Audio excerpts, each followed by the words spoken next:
नमस्कार, मैं हूँ साधना नागल, पहलवान गुरुदीन महिला महाविद्यालय की इतिहास प्रवक्ता। मैं एक बार फिर इतिहास का नया वीडियो लेकर उपस्थित हुई हूँ। वीडियो को अंत तक देखें क्योंकि अंत में मैं एक प्रश्न पूछूंगी। मेरे वीडियो को लाइक और शेयर जरूर करें, चैनल को सब्सक्राइब करें और बेल आइकन दबाएं ताकि आपको नए वीडियो की नोटिफिकेशन मिलती रहे।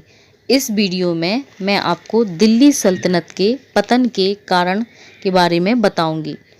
दिल्ली सल्तनत के पतन के कारण। दिल्ली सल्तनत के पतन के लिए निम्न कारण उत्तरदायी थे।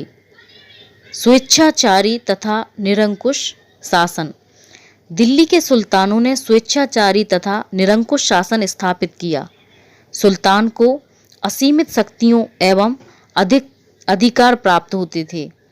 वे अपनी इच्छा के अनुसार कानून बनाते थे तथा कानूनों को लागू करते थे। बलबन तथा अलाउद्दीन जैसे सुल्तानों ने सरदारों की शक्ति को भी कुचल डाला था। ऐसा स्वेच्छाचारी शासन स्थायी नहीं हो सकता था। अयोग्य सुल्तानों के समय सल्तनत का पतन स्वाभाविक ही था। विशाल साम्राज्य। दिल्ली सल्तनत के अंतर्गत उत्तर भारत के लगभग सभी राज्य तथा दक्षिण भारत के कुछ दूरस्थ राज्य भी शामिल हो गए थे। आवागमन के पर्याप्त साधन न होने के कारण सल्तनत काल में सेना आदि का आवागमन नहीं हो पाता था। आवागमन के साधनों की कमी के कारण सुदूर प्रदेशों पर नियंत्रण रखना कठिन हो गया था। केंद्रीय शक्ति की दुर्बलता। फिरोज तुगलक की मृत्यु के उपरांत केंद्रीय शक्ति अत्यंत दुर्बल हो गई थी और विभिन्न प्रांतों के सूबेदारों ने विद्रोह कर अपना स्वतंत्र राज्य स्थापित कर लिया था। प्रजा का असहयोग। दिल्ली सल्तनत के पतन का एक महत्वपूर्ण कारण यह भी था कि उसे प्रजा का पूर्ण सहयोग प्राप्त न हो सका। वहाँ की अधिकांश प्रजा हिंदू थी और उनकी दृष्टि में मुस्लिम शासक विदेशी बने रहे। इसके अतिरिक्त दिल्ली सल्तनत के अधिकांश सुल्तानों ने धार्मिक असहिष्णुता की नीति का अनुसरण किया और हिंदू प्रजा पर घोर अत्याचार किए। अतएव जब कभी उन्हें अवसर मिलता था वे विद्रोह कर देते थे और सल्तनत को क्षति पहुंचाने का प्रयत्न करते थे। उत्तराधिकार के नियमों का अभाव। सुल्तान की मृत्यु के पश्चात उसके उत्तराधिकारियों को युद्ध करना पड़ता था। जो जीतता था वही राजगद्दी पर बैठता था। इससे सल्तनत काल में राजनीतिक स्थायित्व की कमी रही। सहिष्णुता का अभाव। कुछ सुल्तानों में सहिष्णुता का अभाव था जिससे प्रजा को कष्ट भोगना पड़ता था। उन्होंने अपने धर्मावलंबियों को प्राथमिकता दी तथा अन्य धर्मों के लोगों को समान अवसर नहीं दिए, जिससे समाज के कुछ वर्गों में वर्ग संघर्ष प्रारंभ हो गया और विद्रोह की भावना पनपने लगी।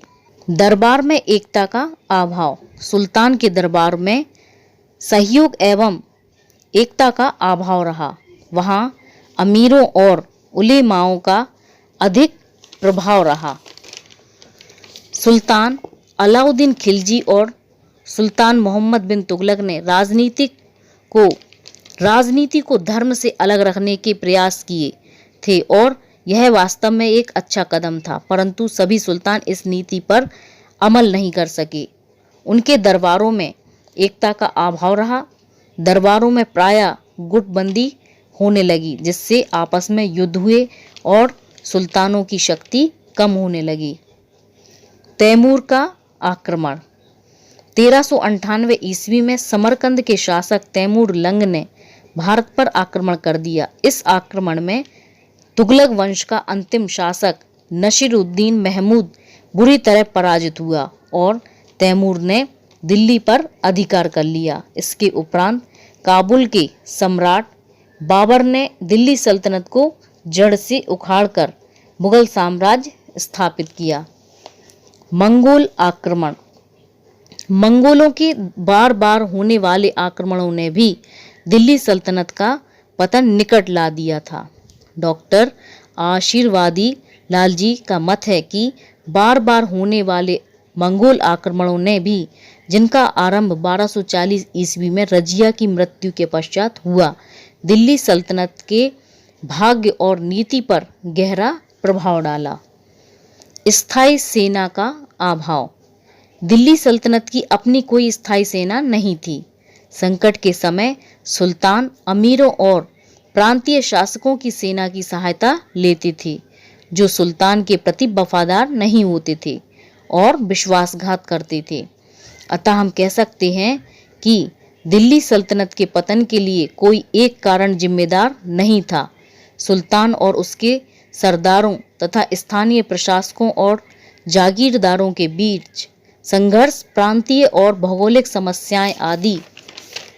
सुल्तान ने इन समस्याओं को हल करने का प्रयास किया, परंतु समूल नष्ट नहीं कर सके और ना ही सामाजिक तथा प्रशासनिक संरचना में कोई मौलिक बदलाव ला सके। जब कोई शक्तिशाली सुल्तान सत्ता में होता था तो ये सभी तत्व सुप्त अवस्था में रहते थे, परंतु जब कमजोर सुल्तान के आते ही पुनः जागृत होकर सम्मुख आ जाते थे और अपना प्रभुत्व स्थापित करने का प्रयास करते थे। इस प्रकार से स्पष्ट होता है कि फिरोज शाह तुगलक तक तो सल्तनत शक्तिशाली रही, तदुपरांत शक्तिशाली शासक के अभाव में सल्तनत पतोन्मुख होती चली गई। अगर आपने वीडियो को ध्यान से देखा है तो आपको बताना है तुगलक वंश का वह कौन सा शासक था जिसको परास्त करके तैमूर लंग ने दिल्ली पर अधिकार किया। इसका उत्तर आपको कमेंट बॉक्स में लिखकर देना है।